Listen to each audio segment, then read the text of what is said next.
Hello all, welcome to study smart IAS PCS। This is second part of our polity series. इसको हम लोग total 3 videos में पूरा complete revision करने वाले हैं for UP PCS, RO and BPSC। Okay, तो चलो स्टार्ट करते हैं आज का।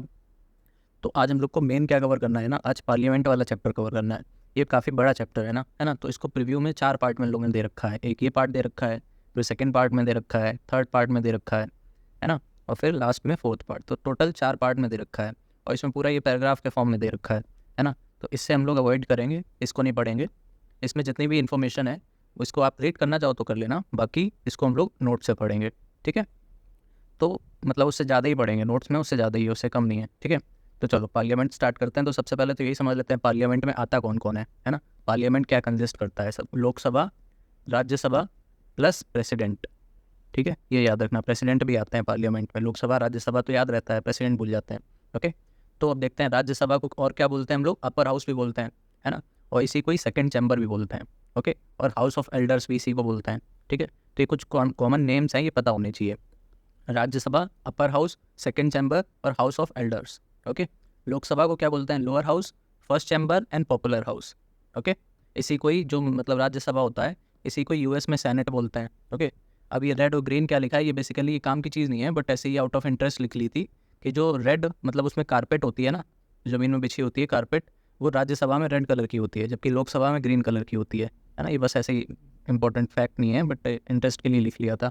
ओके, तो चलो कंपोजिशन देखते हैं, है ना। दोनों का ही देखेंगे, राज्यसभा का भी, लोकसभा का भी। ओके, तो राज्यसभा का कंपोजिशन क्या होता है, टोटल 250 मेंबर्स होते हैं। ओके, 238 इलेक्टेड मेंबर्स होते हैं और 12 नॉमिनेटेड मेंबर्स होते हैं, ठीक है। याद रखना, 238 इलेक्टेड, 12 नॉमिनेटेड, एंड लिखा है ना ब्रैकेट में, इसका मतलब नॉमिनेटेड। ओके, टोटल 250 हो गए, बट करंटली अभी कितने हैं, 245।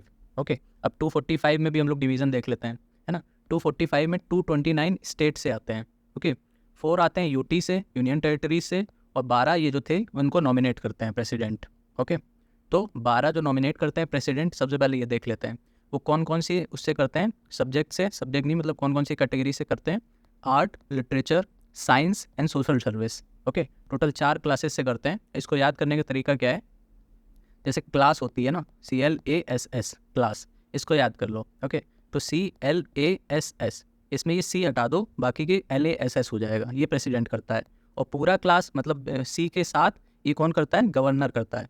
जब हम लोग अभी स्टेट लेजिस्लेटिव असेंबली पढ़ेंगे ना, उसमें जो गवर्नर नॉमिनेट करता है वो पूरे क्लास से करता है, बट ये जो प्रेसिडेंट है उसमें से C हट जाता है बस, ठीक है, ये याद रखना बस। ओके, फिर ये जो यूटी होते हैं, इनके मेंबर कैसे होते हैं, इलेक्ट, है ना। तो इनके मेंबर इलेक्टोरल कॉलेज से होते हैं, है ना, इलेक्टोरल कॉलेज। और इसका मेथड क्या होता है इलेक्शन का, PRSTV। इसका मतलब क्या है, proportional representation bye means of single transferable vote, है ना। इसको याद रखना, proportional representation bye means of single transferable vote, ठीक है। ये क्या होता है, इसके लिए एक इलेक्शन की वीडियो ऑलरेडी चैनल पर पड़ी हुई है ना। उसमें सारे जितने भी इलेक्शन होता है इंडिया में, सारे इलेक्शन का डिटेल हम लोग ने डिस्कस किया है, कैसे क्या होता है, कौन होता है इंक्लूड, कौन नहीं होता है इंक्लूड, है ना, वोटिंग वगैरह में।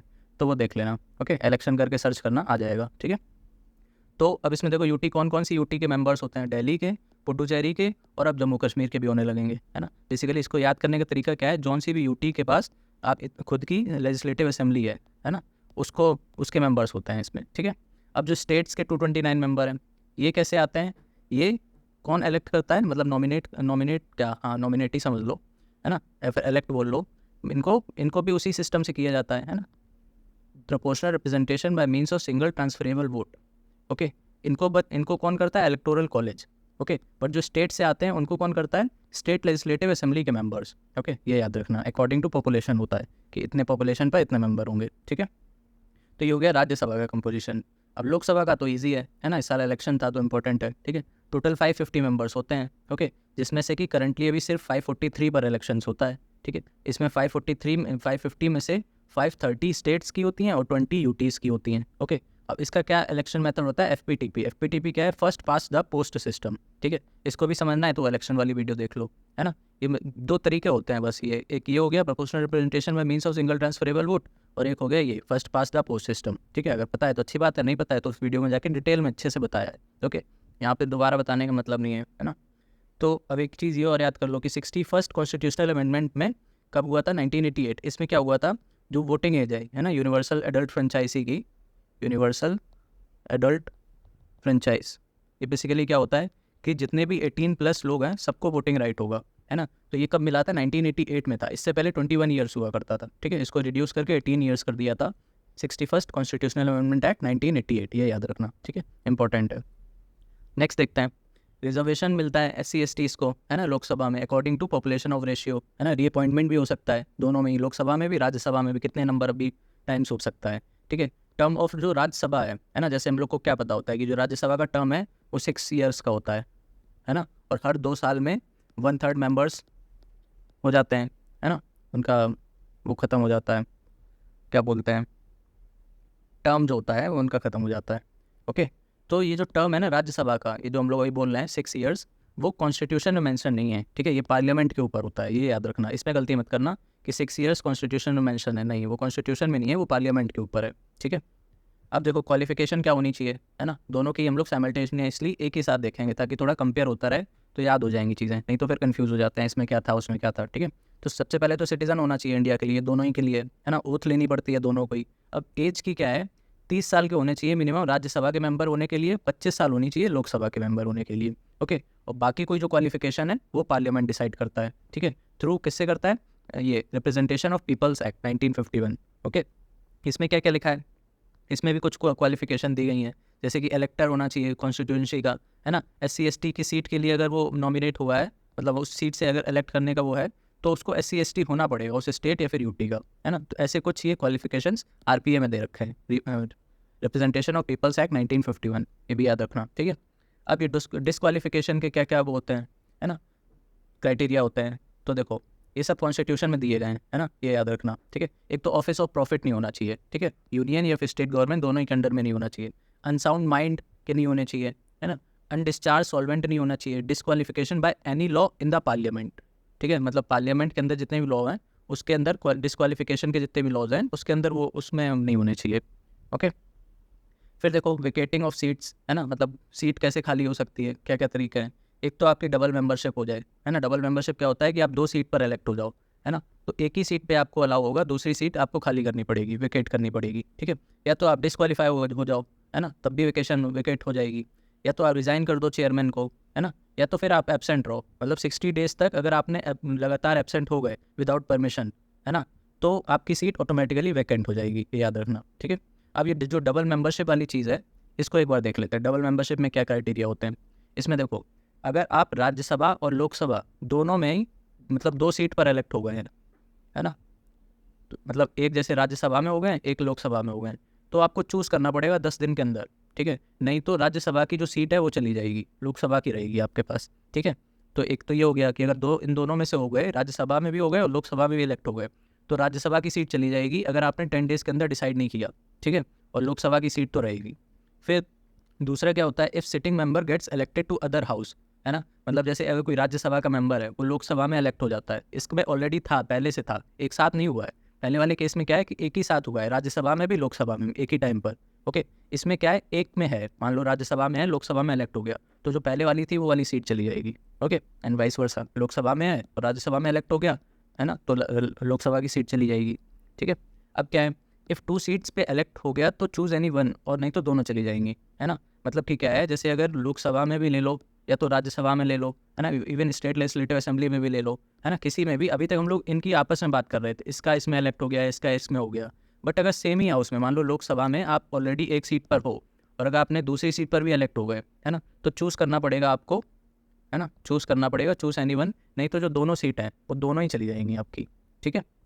अब स्टेट लेजिस्लेटिव असेंबली में देखो क्या है ना, मतलब स्टेट लेजिस्लेटिव असेंबली या फिर राज्यसभा या फिर लोकसभा, दोनों में ही अगर जीत गए तो resign from state legislative assembly in 14 days और पार्लियामेंट की सीट चली जाएगी।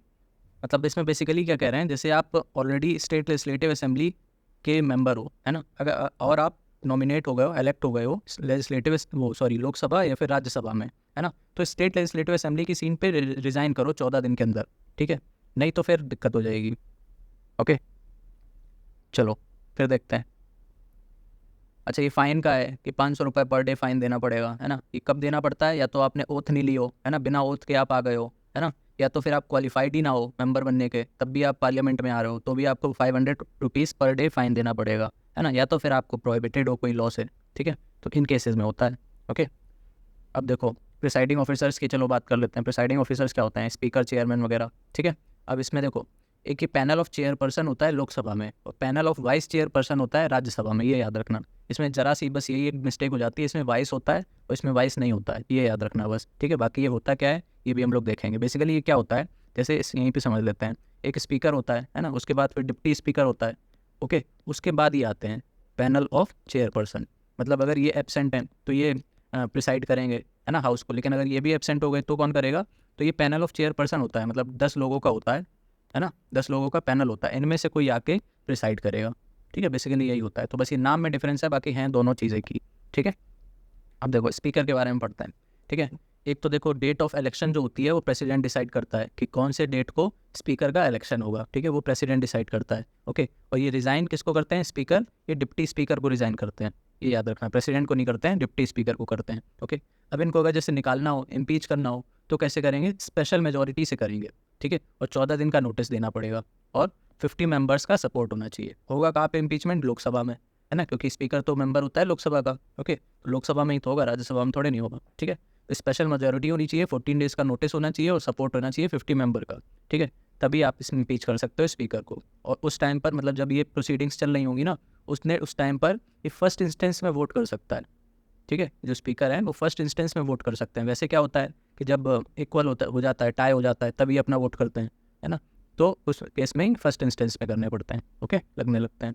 अब देखो, does not wicket after dissolution do when the next sitting of new government, ये इंपॉर्टेंट पॉइंट है, ठीक है। मतलब जैसे ही डिसोल्यूशन होता है, मतलब एक ही सरकार जाती है, तो उसके तुरंत बाद ये विकेट नहीं करते हैं अपनी सीट, बल्कि जब ये नई सरकार आ जाती है, उनकी जब पहली सिटिंग होने वाली होती है, तब करते हैं ये विकेट, ठीक है। तो ये पॉइंट याद रखना, ठीक है। अब इनकी सोर्स ऑफ पावर क्या है, ये तो मतलब याद मत रखो, बस देख लो। एक तो कॉन्स्टिट्यूशन में दे रखा है, रूल्स ऑफ प्रोसीजर में दे रखा है और पार्लियामेंट्री कन्वेंशंस में दे रखा है, ठीक है। ये मतलब याद नहीं रखना है, ठीक है। हाँ, अभी कोरम याद रखना है, ठीक है। लोकसभा का कोरम कितना होता है? 1/10, मतलब 10%, ठीक है।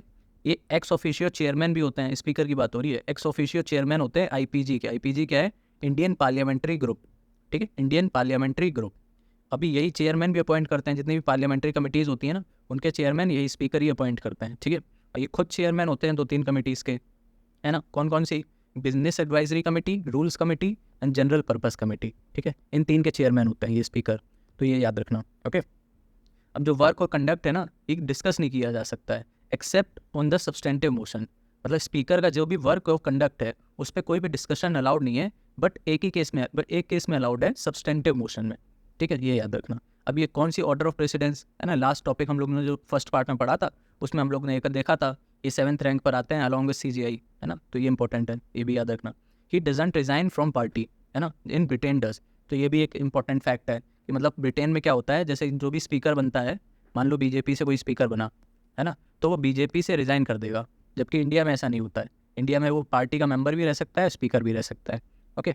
अब डिप्टी स्पीकर देख लो, ये ज़्यादा इंपॉर्टेंट है नहीं, है ना। बेसिकली सारी चीज़ें लगभग सेम ही होती हैं, ठीक है। इसमें ये याद रखना कि 1919 एक्ट जो होती है ना हमारे मोंटागो चेम्सफोर्ड रिफॉर्म, उसी से ये इंट्रोड्यूस हुआ था डिप्टी स्पीकर की पोस्ट, ओके। ये ऑटोमेटिकली चेयरमैन हो जाते हैं, किसी भी पार्लियामेंट्री ग्रुप के मेंबर बनते हैं। मतलब कोई भी पार्लियामेंट्री ग्रुप के अगर इनको मेंबर बनना है तो ऑटोमेटिकली उसके ये चेयरमैन भी बन जाएंगे, ठीक है। Can not vote on the first instance, है ना, जैसे स्पीकर में होता था वैसे इसमें भी है, ये भी फर्स्ट इंस्टेंस में वोट नहीं करते हैं, जब इक्वालिटी होती है तभी वोट करते हैं।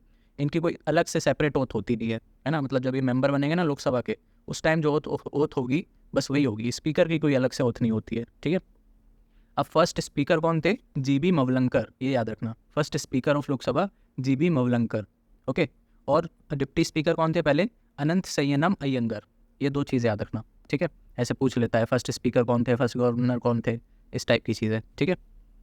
अब ये देखो पैनल ऑफ चेयरपर्सन, ये हम लोग देख ही चुके हैं, है ना। ये किस में मेंशन है? ये रूल्स ऑफ लोकसभा में मेंशन है, ठीक है। इसमें 10 मेंबर अपॉइंट किए जाते हैं स्पीकर से, है ना, ये हम लोग ने बताया ही था। अच्छा, इसमें एक चीज़ और इंपॉर्टेंट है कि अभी ऊपर बताया था ना कि जब एब्सेंट होंगे, जब स्पीकर एंड डिप्टी स्पीकर ये एब्सेंट होंगे तभी ये प्रिसाइड करेंगे, है ना। लेकिन अगर इनकी सीट वैकेंट है तब नहीं करेंगे ये, वही यहाँ पे देखो लिखा है, अगर वैकेंट है तब मतलब तभी वो करेंगे, sorry, can not preside when vacant, है ना। मतलब जब एब्सेंट है तभी ये करेंगे, वैकेंट है तब नहीं करेंगे। दोनों में अंतर क्या है? एब्सेंट का मतलब है कि वो स्पीकर है तो अभी, बट आज आए नहीं है, फिर बीमार है, फिर कोई भी रीज़न है उस वजह से नहीं आए। वैकेंट का मतलब क्या है कि करंटली कोई स्पीकर है ही नहीं, ठीक है। तो उस केस में नहीं करेंगे ये प्रिसाइड, सिर्फ जब एब्सेंट होंगे तभी करेंगे। ओके, अगर वैकेंट है तब कोई प्रेसिडेंट अपॉइंट करेगा कोई मेंबर, ठीक है। मतलब एब्सेंट के केस में ये करेंगे, और अगर वैकेंट है तो प्रेसिडेंट को अपॉइंट करेंगे मेंबर, ठीक है। अब देखो लीडर ऑफ हाउस है ना, ये भी रूल्स ऑफ लोकसभा में लिखा हुआ है। ओके, अब लीडर ऑफ हाउस को मिनिस्टर होना पड़ेगा। ओके, ये याद रखना। ही अपॉइंट्स डिप्टी लीडर, ये डिप्टी लीडर को भी अपॉइंट करता है। इंडिया में तो काफ़ी टाइम से ये हो नहीं रहे हैं, ठीक है। अब लीडर ऑफ अपोजिशन है ना, ये मेजॉरिटी अपोजिशन पार्टी से होते हैं। अब ये अपोजिशन पार्टी जिनको 1/10 से ज़्यादा वोट मिले होते हैं, उसी से ये हो सकते हैं, ठीक है। अब ये पार्लियामेंट्री स्टैट्यूटरी रिकॉग्निशन इनको मिला है, लीडर ऑफ अपोजिशन, इनकी पावर्स इससे डिराइव होती हैं, ठीक है। इन 1977 हुआ था तो उससे। और जो सैलरी अलाउंसेस होती हैं वो इक्विवेलेंट होती हैं कैबिनेट मिनिस्टर के बराबर, ठीक है। मतलब जो लीडर ऑफ अपोजिशन होगा उसकी सैलरी एंड अलाउंसेस इक्वल होंगी कैबिनेट मिनिस्टर से, ठीक है। अब एक चीज़ होती है विप। विप क्या होता है बेसिकली, ये जैसे हम लोग स्कूल में होता था ना मॉनिटर टाइप, जो मतलब सबकी अटेंडेंस लेता है, आज कौन आया है कौन नहीं आया है ना। या तो फिर जो क्लास टीचर होती थी उनका जो कोई अगर मैसेज है बच्चों के लिए तो उसको कम्युनिकेट करते थे, तो उसी टाइप की काम होते हैं ये विप के, ठीक है। It is not mentioned anywhere, ये याद रखना, ठीक है। विप जैसे हम लोग ने इसमें देखा ना, ये स्टैट्यूटरी रिकॉग्निशन है इसका, ये रूल्स ऑफ लोकसभा है ना, तो ऐसे इसको कहीं पे भी मेंशन नहीं है, ये सिर्फ एक कन्वेंशन है, ठीक है। अब कोरम तो हम लोग ने देख लिया था 10% था, है ना। तो लोकसभा का कितना हो जाएगा 550, इसमें फिर स्ट्रेंथ होती है तो इसका 10% 55 हो जाएगा, है ना। इसमें 250 होती है 250, तो इसका 25 हो जाएगा। ओके, फिर देखो parliament can regulate the organisation of supreme court and high court and can establish common high court for 2 और मोर स्टेट्स, है ना। तो ये तो हम लोग को पता ही है कि मतलब जो पार्लियामेंट है वो high court and supreme court दोनों के ही ज्यूरिसडिक्शन और ऑर्गेनाइजेशन को रेगुलेट कर सकती है ना। और कोई 2 स्टेट की कॉमन हाई कोर्ट भी बना सकता है ना। तो बेसिकली ये पावर्स किसके पास होती हैं, सब पावर पार्लियामेंट ही के पास होती हैं, ठीक है। और ऑर्गेनाइजेशन की, ज्यूरिसडिक्शन की और कॉमन हाई कोर्ट की। ओके, चलो अब नेक्स्ट देखते हैं, कुछ डिवाइसेस देखते हैं, है ना। पार्लियामेंट के पास क्या क्या डिवाइसेस होती हैं। तो देखो पहला होता है क्वेश्चन आवर। ओके, इसमें देखो क्या होता है, क्वेश्चन आवर में नाम से ही समझ में आ रहा है ना, क्वेश्चंस किए जाते हैं एक दूसरे से, है ना। इसी तरह सिमिलर होता है जीरो आवर, है ना। दोनों ही सेम होते हैं, क्वेश्चन आवर और जीरो आवर। दोनों में डिफरेंस क्या है, ये जो क्वेश्चन आवर है ये रूल्स ऑफ प्रोसीजर में मैंशनड है, ठीक है। जबकि जो जीरो आवर है वो रूल्स ऑफ प्रोसीजर में मैंशन नहीं है। ओके, अब देखो इसके अंदर किस तरह के क्वेश्चन होते हैं। क्वेश्चन आवर में कुछ टाइप्स ऑफ क्वेश्चन होते हैं, है ना, उसको देख लेते हैं। 4 कैटेगरी के क्वेश्चंस होते हैं। Okay, starred, unstarred, short notice and private member, ठीक है। Starred questions, unstarred question, short notice question and questions by private member, ठीक है। अब इसमें आगे देखो क्या लिखा हुआ है, इसको ध्यान से समझना, इससे क्वेश्चन बन सकते हैं, ठीक है। एक तो देखो ये जो शॉर्ट नोटिस होता है ना, इसको 10 दिन पहले देना पड़ता है। ओके, इसमें 10 डेज लिखा हुआ है, और ये जो बाकी हैं इनमें 15 डेज पहले देना पड़ता है। ओके, अब इसमें एक तो कलर और है ना, इसको भी याद कर पाओ तो कर लेना, अभी तक पूछा तो नहीं है बट पूछ सकता है, ठीक है। जो मतलब प्राइवेट मेंबर के जो क्वेश्चंस होते हैं उसकी जो फाइल होती है वो येलो कलर की होती है। शॉर्ट नोटिस क्वेश्चन होते हैं उसकी लाइट पिंक कलर की फाइल होती है। और वाइट कलर की फाइल है, इसका मतलब उसमें अनस्टार्ड क्वेश्चंस हैं। और ग्रीन कलर की फाइल है, मतलब उसमें स्टार्ड क्वेश्चंस हैं, है ना। तो ये कुछ कलर कोडिंग होती है फाइल्स की। ओके, अब ये स्टार क्यों बना हुआ है ना, स्टार मतलब स्टार्ड, ओके, इसलिए बना हुआ है। इसमें ओरल आंसर दिए जाते हैं, मतलब इधर से कोई मिनिस्टर पूछेगा और उसका आंसर ओरली इधर से कोई दूसरा करेगा, ठीक है। मतलब मिनिस्टर से क्वेश्चन किए जाते हैं, इधर मेंबर पूछेगा इधर मिनिस्टर आंसर करेगा ओरली। ओके, अनस्टार्ड में क्या होता है, इसमें रिटन आंसर दिए जाते हैं। ये डिफरेंस होता है स्टार्ड और अनस्टार्ड में, ठीक है।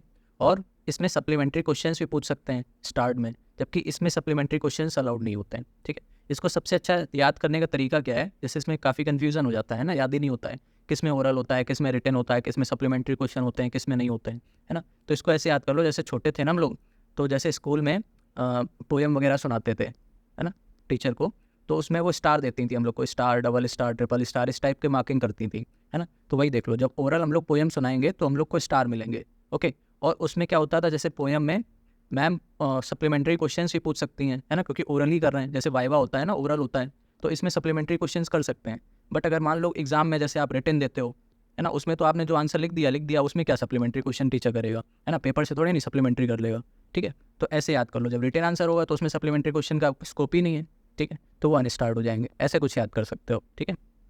फिर जो प्राइवेट मेंबर होता है वो येलो फाइल होती है, तो हम लोग ने देख ही लिया।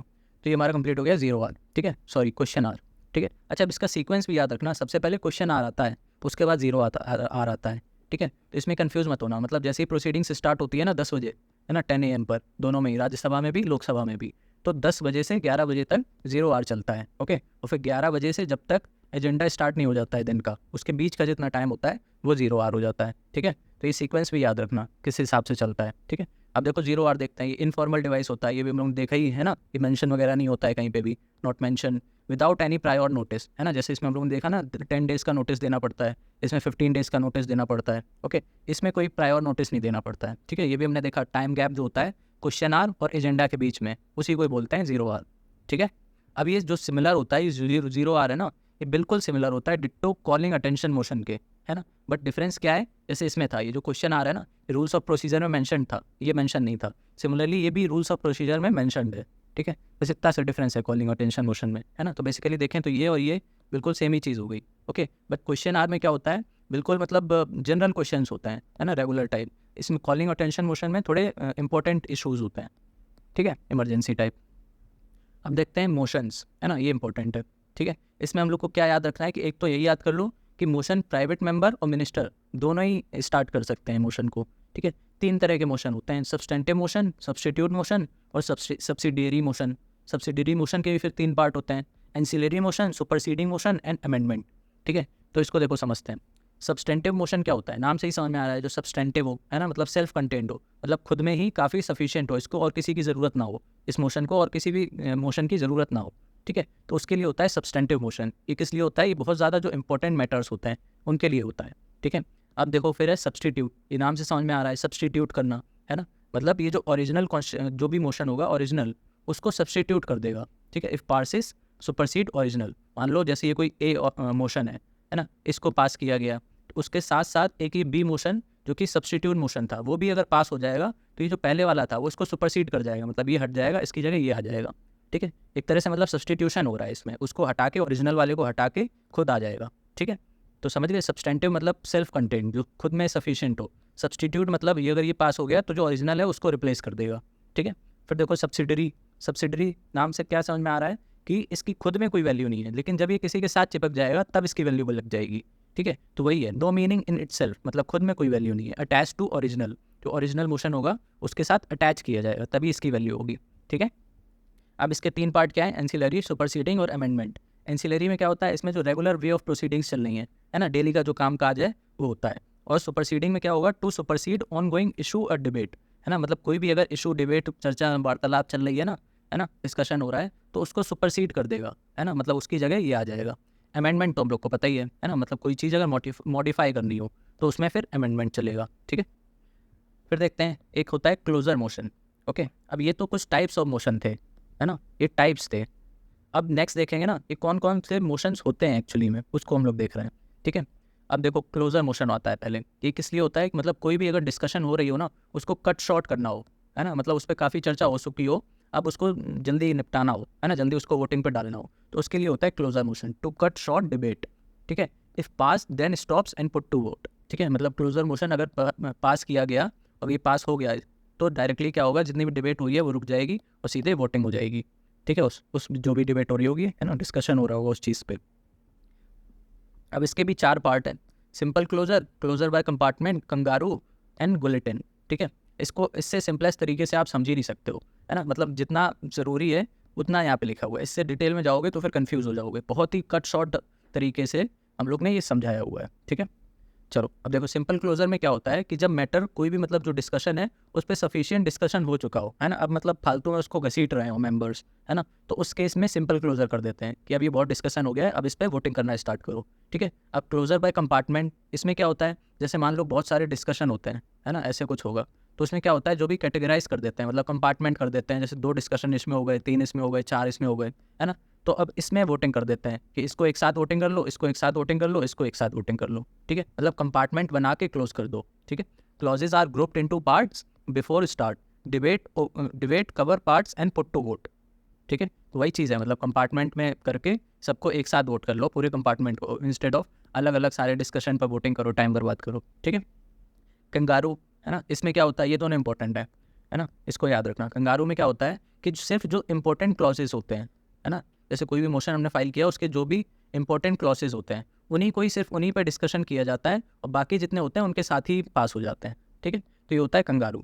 और बुलेटिन में क्या होता है, बुलेटिन में तो जो अनडिस्कस्ड क्लॉजेज भी होते हैं, है ना, उनको भी वोटिंग पे डाल दिया जाता है along with discussed once to due to want of time. मतलब इसमें क्या है कि जब टाइम की कमी हो, है ना। जैसे मान लो 4 बज गया हो, 5 बजे आपका हाउस बंद हो जाता है ना, 6 बजे मान लो 6 बजे वो हो जाता है लोकसभा, 5 बजे राज्यसभा, है ना। तो टाइम की कमी हो, है ना, तो उस केस में फिर बुलेटिन यूज हो जाता है कि मतलब जो भी अनडिस्कस्ड क्लॉसेज है ना, उन पे भी डायरेक्ट तुम वोट करके उनको पास कर दो अलॉन्ग विद डिस्कस्ड वन, ठीक है। मतलब कुछ क्लॉसेज पे डिस्कशन ही नहीं होगा, ठीक है। इसमें क्या था, कंपार्टमेंट तो कर रहे थे, उसके अंदर जो डिस्कशन थे उन पे डिस्कशन तो हो ही रही थी कम से कम, बट इसमें तो डिस्कशन भी नहीं होगा, डायरेक्ट इस पर वोटिंग डाल के, वोटिंग करके इसको रफा दफा करो, उस टाइप की चीज़ होती है बुलेटिन, ठीक है। अब देखो फिर होता है प्रिविलेज मोशन, है ना। जब कोई भी मेंबर अपने प्रिविलेज का गलत दुरुपयोग करता है, ठीक है, उस केस में प्रिविलेज मोशन हो जाता है। कॉलिंग अटेंशन मोशन, ये हम लोग ने देखा था, 0R की तरह होता है ना, similar to 0R but mentioned in rules of procedure, ठीक है। बस इतना ही सा डिफरेंस है, बाकी सब उसकी तरह सेम ही है।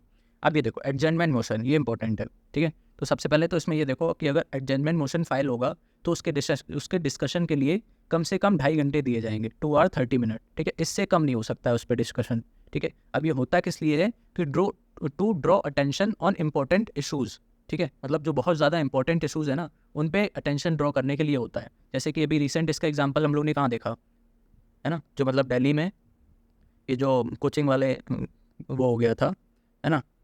तो उसमें ये एमएलए ने एक साइन ये प्रपोज किया था एडजर्नमेंट मोशन, दिल्ली के एमएलए ने, है ना।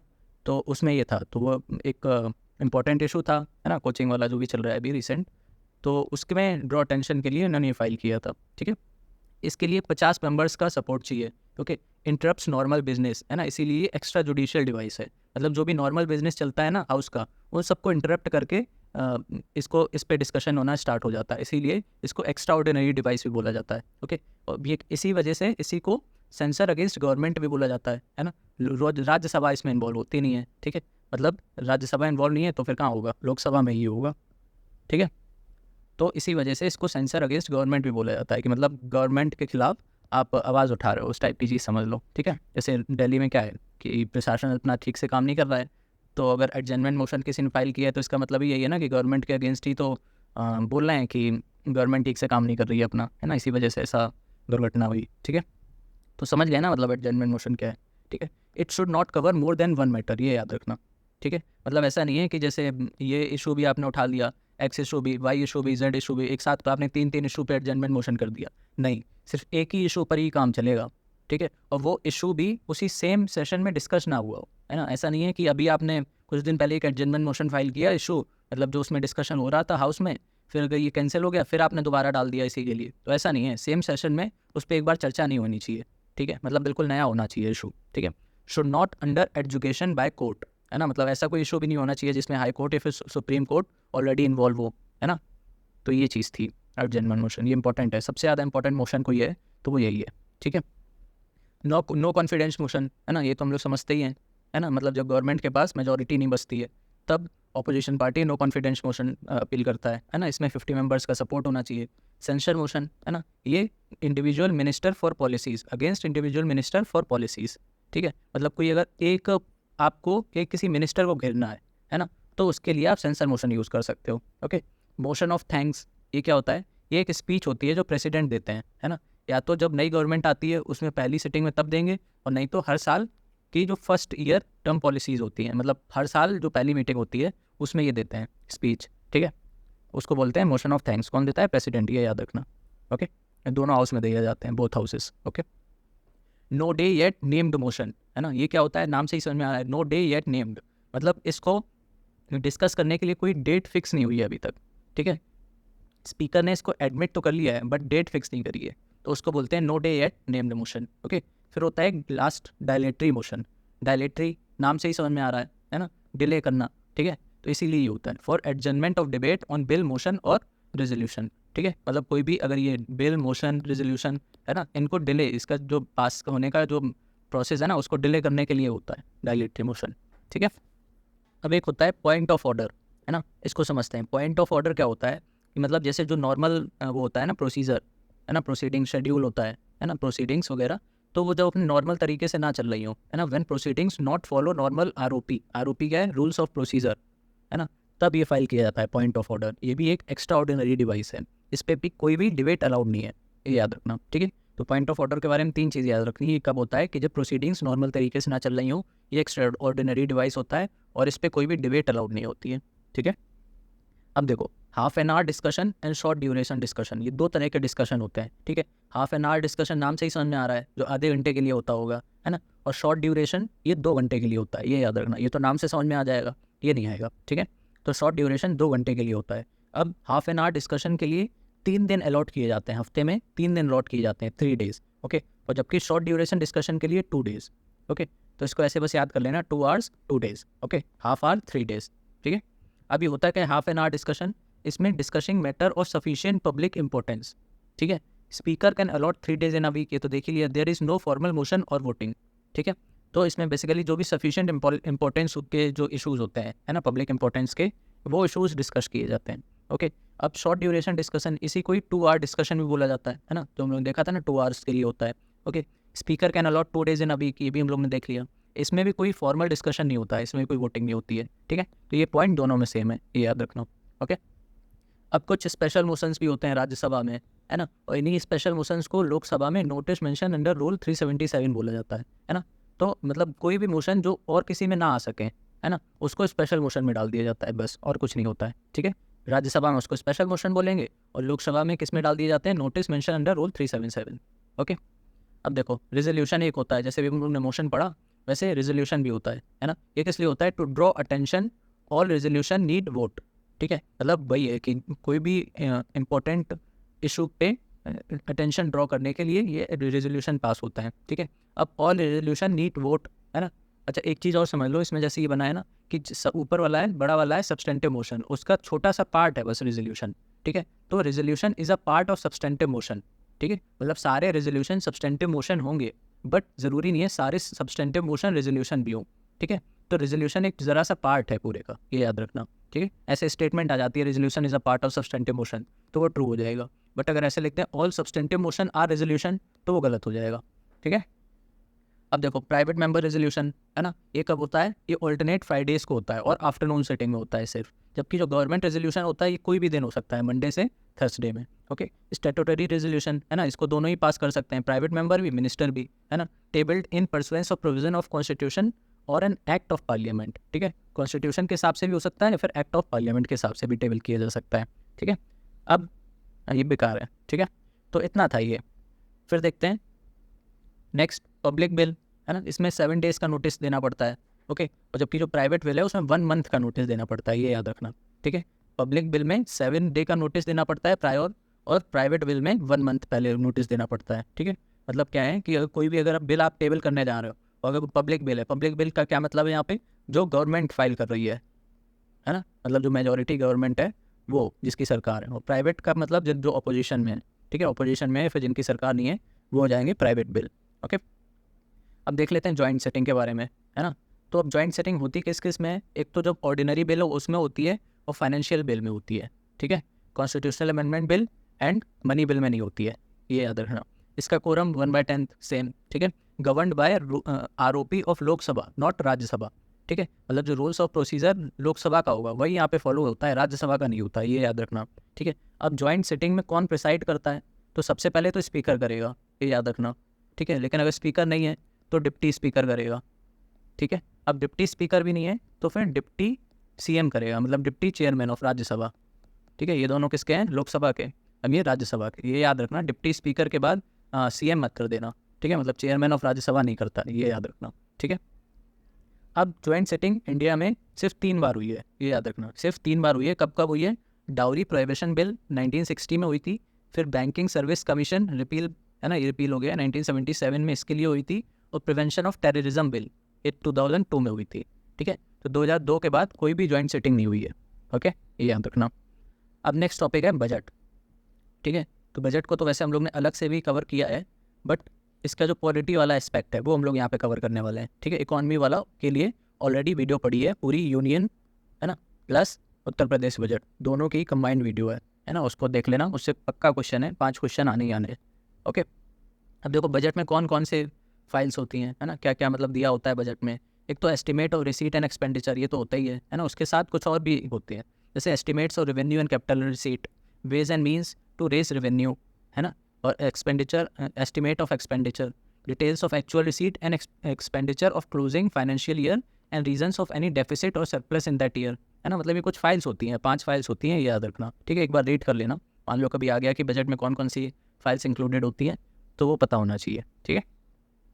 फिर कॉन्स्टिट्यूशनल प्रोविज़न क्या है ना। एक तो ये 112 के अंदर आता है, ये याद रखना, एनुअल फाइनेंशियल स्टेटमेंट इसको बोलते हैं, ठीक है। मतलब जो बजट वर्ड है ना, वो कहीं भी मेंशन नहीं है कॉन्स्टिट्यूशन में, एनुअल फाइनेंशियल स्टेटमेंट है, ये हम लोग ने बजट वाली वीडियो में भी देखा था, ठीक है।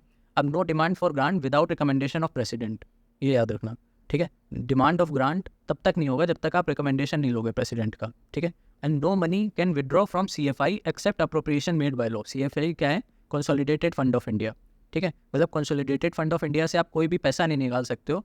कब निकाल सकते हो? मतलब without appropriation made by law, ठीक है।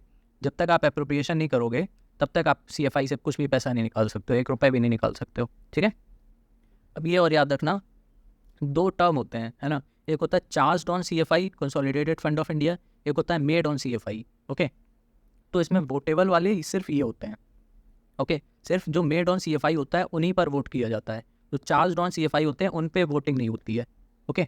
चलो, अब बजट का क्या प्रोसीजर होता है ना, क्या क्रोनोलॉजी होती है, कैसे पास होता है, वो समझते हैं। देखो, सबसे पहले तो बजट से एक दिन पहले इकोनॉमिक सर्वे आता है, ठीक है। बजट कौन से दिन आता है? 1 फ़रवरी को आता है, ठीक है। तो 1 फ़रवरी से पहले कौन सा दिन पड़ेगा? 31 जनवरी, है ना। तो 31 जनवरी को इकोनॉमिक सर्वे आता है, ओके। उसके एक दिन बाद फिर बजट आता है 1 फ़रवरी को, ओके। अब जब ये प्रेजेंटेशन ऑफ बजट होता है सबसे पहले, ओके, पहले दिन पर प्रेजेंटेशन ऑफ बजट होता है। इस दिन कोई भी डिस्कशन नहीं होता है, सिर्फ इंट्रोडक्शन होता है बजट का, ओके। उसके कुछ दिन बाद एक जनरल डिस्कशन स्टार्ट होता है, ये 3-4 दिन तक चलता है, ओके। अब इसमें एज अ होल, मतलब पूरा जो बजट है, तो पूरे बजट को लेकर डिस्कशन होता है, उसके एक एक फीचर्स को लेकर नहीं होता है, ठीक है। इसमें कोई भी कट मोशन आप नहीं कर सकते हो, या तो फिर कोई भी वोटिंग नहीं कर सकते हो, ठीक है। उसके फिर कुछ दिन बाद स्क्रूटनी स्टार्ट होती है ना। स्क्रूटनी मतलब क्या होता है कि सारे डिपार्टमेंट को, मतलब जितना जितना पैसा दिया गया है, तो वो अपना देखेंगे कि हमारा सफिशिएंट है कि नहीं है ना। उस टाइप की चीज़ें स्क्रूटनी होती है, ठीक है, सारे डिपार्टमेंटल कमिटीज़ के द्वारा, ओके। ये 3 से 4 हफ्ते तक चलता है। तो टोटल कितनी डिपार्टमेंट कमिटीज़ हैं नया? 24, है ना। तो सब अपनी अपनी डिपार्टमेंट में जितना पैसा आया है उसको स्क्रूटनाइज करते हैं, ओके। फिर इसके बाद उसमें डिस्कस इन डिटेल स्टार्ट होता है, मतलब यहाँ पे जो था ना, नो डिस्कशन, है ना, और इसमें as a discussion as a whole, okay. अब डिटेल में डिस्कशन स्टार्ट होता है फॉर डिमांड ऑफ ग्रांट्स, मतलब सारे जो डिपार्टमेंट कमिटीज़ हैं वो बोलती हैं नहीं हमको इतना चाहिए, इनको इतना चाहिए, उनको इतना कम मिला, इस टाइप की चीज़ें होती हैं, ओके। और वो सब अपनी अपनी रिपोर्ट बना के देते हैं, ओके। फिर होता है voting on demand of grants, है ना। मतलब यहाँ पे जो डिमांड कर रहे हैं ग्रांट्स के लिए, उस पर वोटिंग होती है कि इनको मिलनी चाहिए कि नहीं मिलनी चाहिए, कितना मिलना चाहिए, उन सब पे वोटिंग होती है, ओके। जब वोटिंग हो जाती है उसके बाद ये जो डिमांड है ना, वो ग्रांट बन जाती है, ओके। डिमांड मतलब मांगना, है ना। ग्रांट मतलब अब तुम्हारे पास पैसा आ गया है, मिल गया तुमको, ठीक है। Demand becomes grant after duly voted, ठीक है। मतलब वोटिंग के बाद डिमांड ग्रांट बन जाता है। ये सिर्फ लोकसभा में होता है, राज्यसभा में नहीं होता है, okay. Only votable part voted, not all, है ना। जो अभी हम लोगों ने ऊपर पार्ट देखा था ना, मेड ऑन CFI वाला था, सिर्फ इसी पे वोट हो जाता, तो सिर्फ उसी पार्ट को होता है। जो चार्ज ऑन CFI होता है उसमें नहीं होता है, ठीक है। वोटिंग डिस्कशन होता है डिटेल में, है ना। यहाँ पे मोशन भी फाइल किए जा सकते हैं, है ना, to reduce demand for grant, है ना। मतलब किसी डिपार्टमेंट को अगर ज़्यादा पैसा मिल गया है, उस पर वोटिंग हुई कि इसको कम कर देना चाहिए होगा, वो पास हो गया तो उसके पैसे को कम भी किया जा सकता है ना। इसी को कट मोशन भी बोलते हैं, ओके। अब ये इंपॉर्टेंट है, 3 तरह के कट मोशन होते हैं, policy cut, economy cut and token cut. इसमें क्या याद रखना है, अगर पॉलिसी कट फाइल हो गया, है ना, तो उस पॉलिसी, मतलब जो भी पॉलिसी के लिए मान लो XYZ कोई है ना, PM XYZ योजना, ये कोई पॉलिसी थी, इसको 1000 करोड़ दिए गए थे, लेकिन अगर उसको उसमें पॉलिसी कट फाइल हो गया तो इसके अंडर सिर्फ 1 ही रुपये बचेगा, है ना। ये भी बस फॉर्मेलिटी के लिए 1 रुपये बचता है, कि नाम मतलब है कि सब इसका पैसा काट के बस 1 रुपये बचा, ओके। एक होता है इकोनॉमी कट। इकोनॉमी कट में स्पेसिफाइड अमाउंट कट हो जाता है, ठीक है। जैसे 1000 करोड़ है ना, उसमें आप कोई भी अमाउंट कट कर सकते हो, जैसे 270 करोड़ आपने कट कर लिया, कोई भी अमाउंट कट कर सकते हो इकोनॉमी कट में। लेकिन पॉलिसी कट में सब कुछ कट होकर 1 रुपये बचेगा सिर्फ, ठीक है। सिमिलरली टोकन कट में 100 रुपये बचेगा, ठीक है। तो इसमें बस यही याद रखना है, पॉलिसी कट में 1 रुपये बचता है, इकोनॉमी कट में कोई भी स्पेसिफाइड अमाउंट हो सकता है, और टोकन कट में 100, ठीक है। लास्ट दिन बुलेटिन होता है। बुलेटिन अभी हम लोग ने ऊपर समझा था ना, बुलेटिन में क्या होता है कि जब टाइम की कमी होती है तो सारे जितने भी अनडिस्कस्ड क्लॉज भी होते हैं वो सब भी वोटिंग पे डाल दिए जाते हैं एक साथ, और सब पे वोटिंग हो जाती है ना, विदाउट एनी डिस्कशन, ठीक है, तो होता है गुलेटिन। ओके, फिर लास्ट में क्या होता है, पासिंग ऑफ अप्रोप्रिएशन बिल, है ना। अभी हम लोगों ने ऊपर देखा था कि without appropriation made by law आप कोई भी पैसा निकाल नहीं सकते हो, है ना। तो उसी के लिए ही अप्रोप्रिएशन बिल होता है कि अब हम पैसा निकालने जा रहे हैं, उसके लिए बिल है। ठीक है, grants voted by Lok Sabha plus expenditure charge on consolidated fund of India. ठीक है, वोट ऑन अकाउंट, ये इंपॉर्टेंट है ना, काफ़ी इंपॉर्टेंट है, कई बार पूछा है। वोट ऑन अकाउंट क्या होता है कि जैसे गवर्नमेंट होती है ना, अब जैसे ये फेब में आ गया बजट, है ना, बट जो हमारा फाइनेंशियल ईयर होता है वो तो अप्रैल तक चलता है ना, 31 मार्च तक चलता है, 31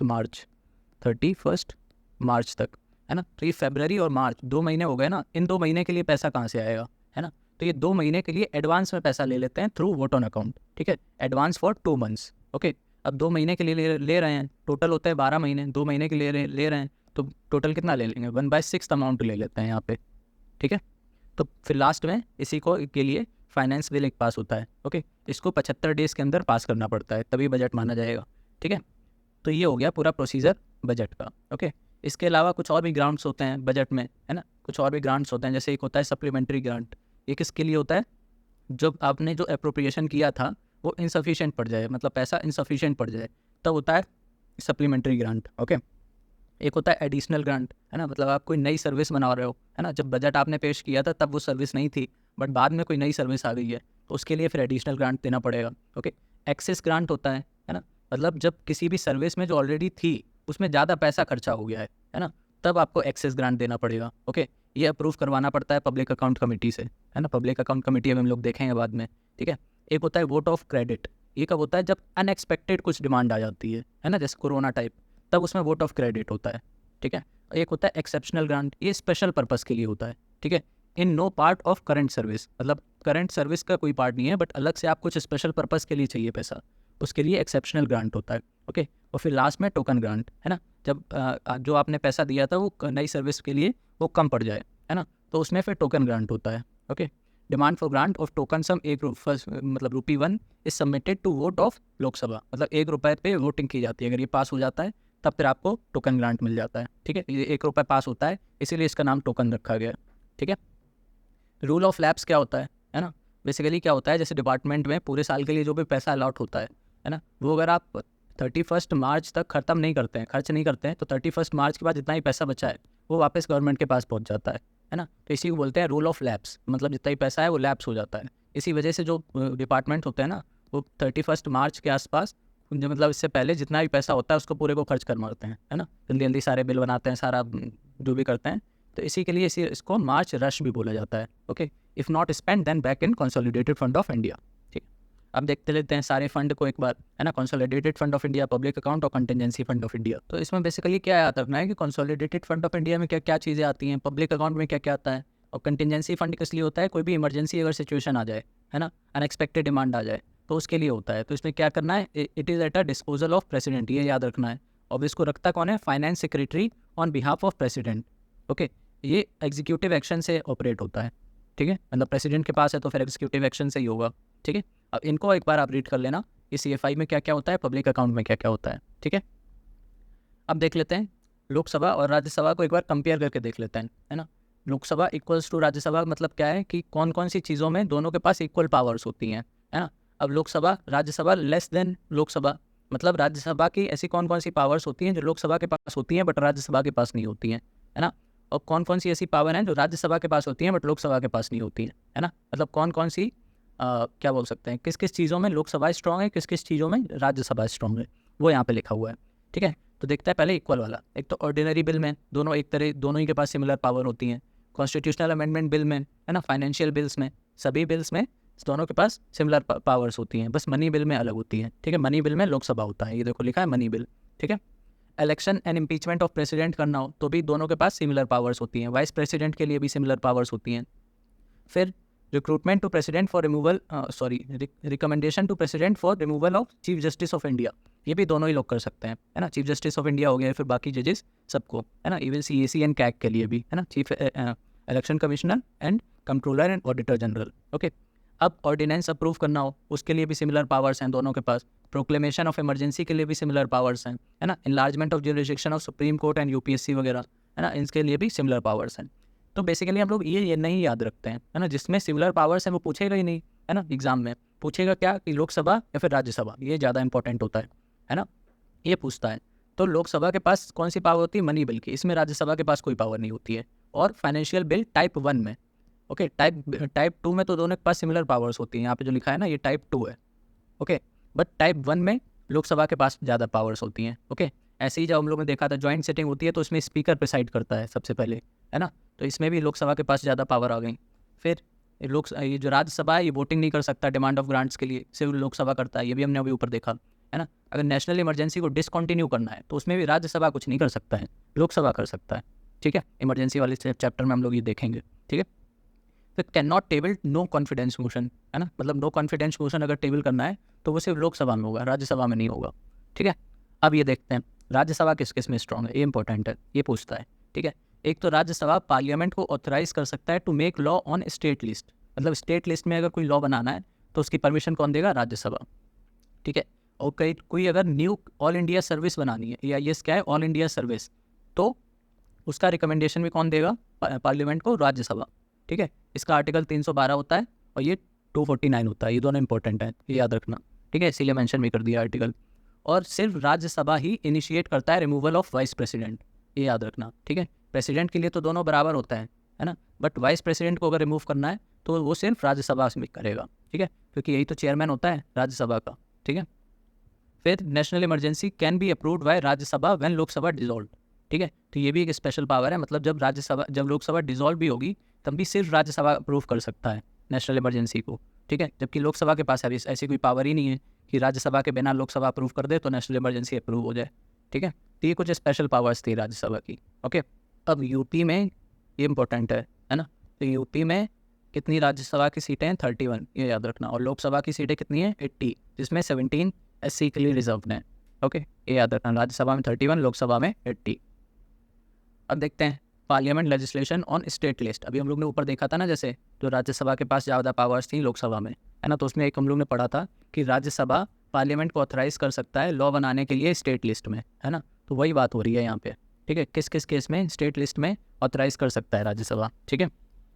एक तो देखो मतलब पार्लियामेंट कब कब स्टेट लिस्ट में लॉ बना सकता है ना, तो एक तो जब राज्यसभा पास करेगा रेजोल्यूशन, जो अभी हम लोग ने बात करी, है ना, तो वो resolution 2/3 of present and voting से पास होना चाहिए, ठीक है, मेजोरिटी में 2/3 ऑफ प्रेजेंट एंड वोटिंग, ठीक है।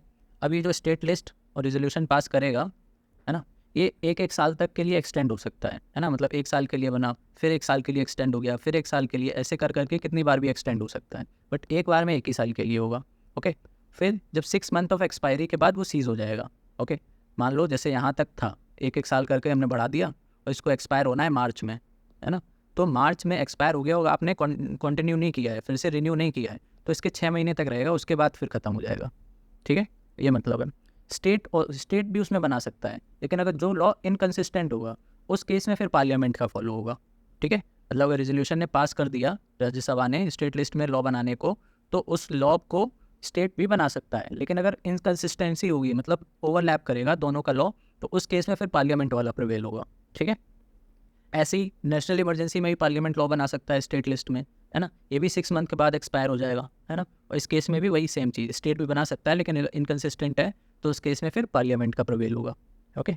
अब स्टेट खुद ही रिक्वेस्ट करे पार्लियामेंट से जाके कि आप इस टॉपिक पर कुछ लॉ बना दीजिए हमारे लिए, है ना, लेकिन ऐसा नहीं है कि कोई सिंगल स्टेट कर दे, उसके लिए 2 या फिर 2 से ज़्यादा स्टेट को रिक्वेस्ट करनी पड़ेगी, ठीक है। अब अगर इस केस में फिर वो रिपील नहीं कर सकता, कि मतलब स्टेट चाहे कि जो पार्लियामेंट ने लॉ बना दिया है उसको रिपील कर दे, है ना, तो ऐसा पॉसिबल नहीं है, ठीक है। रिपील और अमेंड ओनली बाय पार्लियामेंट, फिर उसको सिर्फ पार्लियामेंट ही रिपील या फिर अमेंड कर सकेगा, है ना। State can't make law on that matter then, मतलब बाकी 2 केस में हम लोग इस क्या देख रहे थे, इसमें भी स्टेट बना सकता है, इसमें भी स्टेट बना सकता है, बस इनकन्सिस्टेंट नहीं होना चाहिए, बट इस केस में तो फिर स्टेट बना ही नहीं सकता, फिर तो पूरी पावर पार्लियामेंट के पास आ जाएगी, ओके। और 2 केसेस और होते हैं, मतलब इंटरनेशनल एग्रीमेंट को अगर इन्फोर्स करना हो, कोई इंटरनेशनल ट्रीटी हो, कन्वेंशन हो, है ना, उस केस में भी स्टेट के ऊपर लॉ बना सकता है पार्लियामेंट, ओके। और फिर प्रेसिडेंट रूल के ड्यूरिंग भी बना सकता है, इसकी कोई एक्सपायरी नहीं होती है ना, operative even after the president rule over, but can be repealed amended by the state legislature of state. मतलब क्या है इस लाइन का, जैसे हम लोग ने यहाँ पे देखा था ना कि 1 साल तक चलता है, उसका रिन्यू नहीं किया तो 6 मंथ बाद एक्सपायरी हो जाएगी, है ना, सिमिलरली इसमें भी था 6 मंथ बाद एक्सपायरी हो जाएगी, बट प्रेसिडेंट रूल के टाइम पे जो भी लॉ बनेगा उनकी कोई एक्सपायरी नहीं होती है ना, वो जब तक उसको कोई हटा नहीं देगा तब तक वो चलते रहेंगे, ठीक है। तो स्टेट लेजिस्लेचर उसको हटा तो सकता है, रिपील तो कर सकता है, बट उसकी एक्सपायरी नहीं होती है, जब तक नहीं हटाएगा तब तक चलता रहेगा, ठीक है। हटा देगा तो फिर कोई बात ही नहीं, ठीक है। तो ये 5 केसेस थे, तो ये 5 केसेस याद रखना। फिर देखते हैं पार्लियामेंट्री कमिटीज़ को देखते हैं, ओके। इनको अपॉइंट या फिर इलेक्ट कौन करता है, स्पीकर या फिर चेयरमैन, ओके। अब ये किसके अंडर में काम करते हैं, तो वही जो अपॉइंट करेगा, है ना, स्पीकर या फिर चेयरमैन। इसकी रिपोर्ट किसको दी जाएंगी, उसी को, स्पीकर और चेयरमैन को, है ना। तो मतलब पार्लियामेंट्री कमिटीज़ को पूरा कंट्रोल कौन करता है, स्पीकर या फिर चेयरमैन। लोकसभा में स्पीकर, राज्यसभा में चेयरमैन, ठीक है। इसका जो सेक्रेटेरिएट होता है वो लोकसभा या राज्यसभा ही प्रोवाइड करता है, ओके। अब देख लो कुछ इंपॉर्टेंट कमिटीज़, 3 इंपॉर्टेंट कमिटीज़ हैं, वो आपको पढ़नी है, बाकी पढ़ो ना पढ़ो बट 3 पढ़नी पड़ेंगी, ओके। कौन कौन सी, public account committee, estimates committee and committee on public undertaking, okay. तो सबसे पहले फाइनेंशियल कमेटी देखते हैं, है ना, मतलब ये तीनों ही फाइनेंशियल कमेटी है ना, उसमें पब्लिक अकाउंट कमेटी देखते हैं, ओके। अच्छा, इससे पहले एक चीज़ ये और जान लो, एक होती है सेलेक्ट कमेटी, एक होती है जॉइंट कमेटी, है ना, इसी के 2 पार्ट्स हैं। सेलेक्ट कमेटी में क्या होता है कि सिर्फ एक ही हाउस से मेंबर होंगे, है ना, या तो राज्यसभा से होंगे सारे या तो लोकसभा से होंगे सारे, है ना। जबकि जॉइंट कमेटी में ऐसा भी हो सकता है कि कुछ मेंबर राज्यसभा से हों, कुछ मेंबर लोकसभा से हों, ठीक है, ये डिफरेंस है बस। अब देखो पब्लिक अकाउंट कमेटी में कितने मेंबर होते हैं, 22 मेंबर्स, ओके। अब 15 मेंबर ये लोकसभा से होंगे और 7 मेंबर राज्यसभा से होंगे, ठीक है। तो इन दोनों को मिला के 22 बन जाएंगे। इनका इलेक्शन कैसे होता है मेंबर्स का, वही जैसे प्रेसिडेंट का होता था, proportional representation bye means of single transferable vote, okay.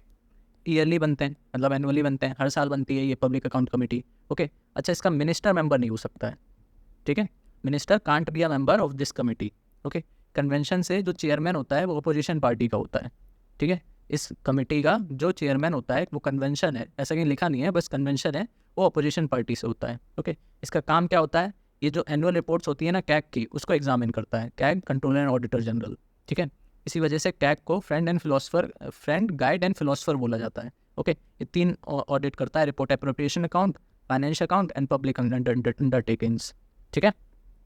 अब इसकी जो एडवाइजरी होती है ये बाइंडिंग होती है, मतलब बाइंडिंग नहीं होती है, एडवाइजरी होती है। इनकी जो रिपोर्ट्स होती है ना, ये सिर्फ एडवाइजरी होती हैं, जितनी भी कमिटीज़ होती हैं बेसिकली सभी एडवाइजरी होती हैं, है ना, बाइंडिंग कोई नहीं होती, ओके। अब ये पब्लिक अकाउंट कमेटी आई कहाँ से, ये 1919 रिफॉर्म से आई थी, ओके। ये याद रखना, इसका चेयरमैन स्पीकर करता है, ये हम लोग ने देख ही लिया, ओके। अब बेसिकली ऐसे कुछ चार्ट बना के आप याद कर सकते हो इसको, है ना, जैसे public account committee, estimate committee and public undertaking committee, है ना। तो इसमें 15 + 7 मतलब 15 लोकसभा से, 7 राज्यसभा से। इसमें 30 + 0 मतलब कि क्या है, इसमें सारे मेंबर लोकसभा से होंगे, राज्यसभा से नहीं होंगे, ओके। इसमें 15 + 7 सिमिलर जैसे इसमें था, ठीक है। और दूसरी चीज़ क्या है, चेयरमैन, इसमें अपोजिशन पार्टी से होता है चेयरमैन, ओके। इसका रूलिंग पार्टी से होता है, ठीक है। और पब्लिक अंडरटेकिंग में लोकसभा से होता है ना, अपोजिशन से भी हो सकता है और रूलिंग से भी हो सकता है, लेकिन होगा लोकसभा का ही। जबकि इन दोनों में क्या है कि राज्यसभा का ही मेंबर हो सकता है, ठीक है। तो ऐसे कुछ चार्ट बना के याद कर लो तो जल्दी याद होगा और कन्फ्यूज़ भी नहीं होगे, है ना। तो वही यहाँ पे लिखा हुआ है सब, ठीक है। अब स्टैंडिंग कमेटी देखो टोटल 31 है, नहीं सॉरी, स्टैंडिंग कमेटी टोटल 24 हैं, है ना। 16 लोकसभा की हैं, 8 राज्यसभा की हैं। इसमें मेंबर्स कितने होते हैं, 31, मतलब सारी कमेटी में 31 मेंबर होते हैं, जिसमें 21 लोकसभा से आते हैं, 10 राज्यसभा से आते हैं, और मिनिस्टर मेंबर हो नहीं सकता, ये हम लोग ने देख लिया, ठीक है। तो ये हो गई स्टैंडिंग कमेटीज़, ठीक है। तो ये हमारा पूरा जितना भी पार्लियामेंट वाला चैप्टर था वो कंप्लीट हो गया है, ओके। इतने ही प्रीलिम्स के लिए इंपॉर्टेंट है, बाकी जितना भी पार्ट है वो सब मेंस के लिए है ना। सिर्फ एनालिसिस वाला पार्ट बचा हुआ है, वो इसमें हम लोग प्रीलिम्स में काम आएगा नहीं, ठीक है। तो नेक्स्ट पार्ट में बाकी जितने भी टॉपिक्स पॉलिटी के बचे हुए हैं हम लोग वो एक साथ कवर कर लेंगे, ठीक है। चलो कमेंट करके बताना ज़रूर कैसी लग रही है सीरीज़, है ना, और नेक्स्ट टॉपिक किस पे चाहिए हो वो बताना, है ना। क्योंकि पॉलिटी कंप्लीट हो गई है और इन्वायरमेंट भी कंप्लीट हो रही है, तो इसके बाद लगभग सारी सब्जेक्ट्स कंप्लीट हो जाएंगे, ठीक है। चलो हैप्पी रिवीजन।